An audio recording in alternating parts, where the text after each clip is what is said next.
What you were seeing there is a systematic approach being adopted by the Barbados Water Authority to address what is a national crisis, sewage on the South Coast. Now, since Sunday, there was a media briefing where a number of officials would have provided the public with an update on what is happening right now to bring some relief to businesses, residents and motorists on the South Coast who have been rightly concerned about the situation.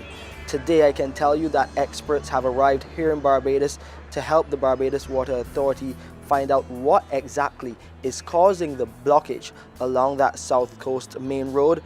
To give you that update today is the General Manager of the Barbados Water Authority, Keith Roy Halliday. What we have done sonar testing, or other sound testing, if you want to call it that, allows us to, within a fair degree of maybe 4 or 5 feet, determine where the actual issue is.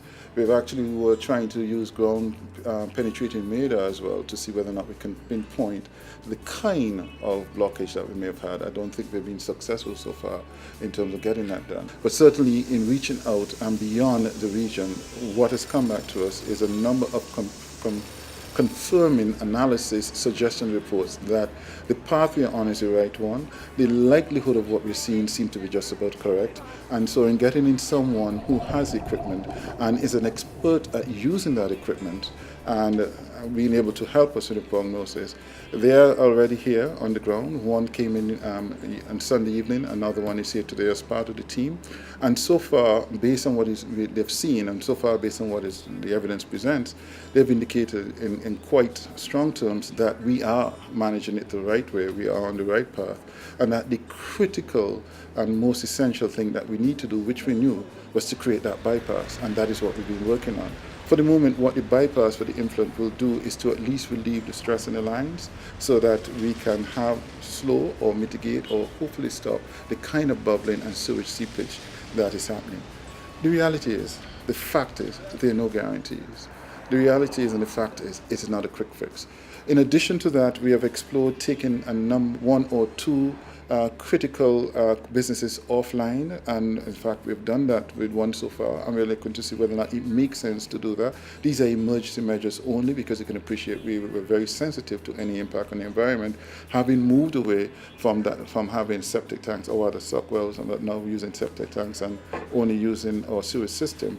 And then the second part to that, in terms of relieving the pressure, is that we are investigating and have started to test the reactivation of a long abandoned lift station on the Bay Street, which is designed to pull back or to at least collect some of the effluent or the sewage along that would normally flow in the South Coast district. If we can do that and send that towards Bridgetown sewage treatment plant, we know that's another avenue, another way of relieving some of the pressure in the sewage line. To the business houses, we say thanks for partnering with us, thanks for understanding, thanks for working with us, thanks for giving us the necessary access, thanks for giving us the feedback and advice. We ask you to continue to work with us as we move forward.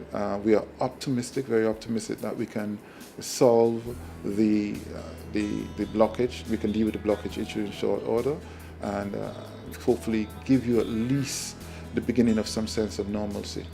Thank you. And continue to tune in to Ward Wednesdays for those updates on how the BWA is managing the sewage situation on the South Coast. That's it for the program. To view this or a previous episode again, please visit the BWA's website, www.barbadoswaterauthority.com, or you can go to YouTube and type in Water Wednesdays.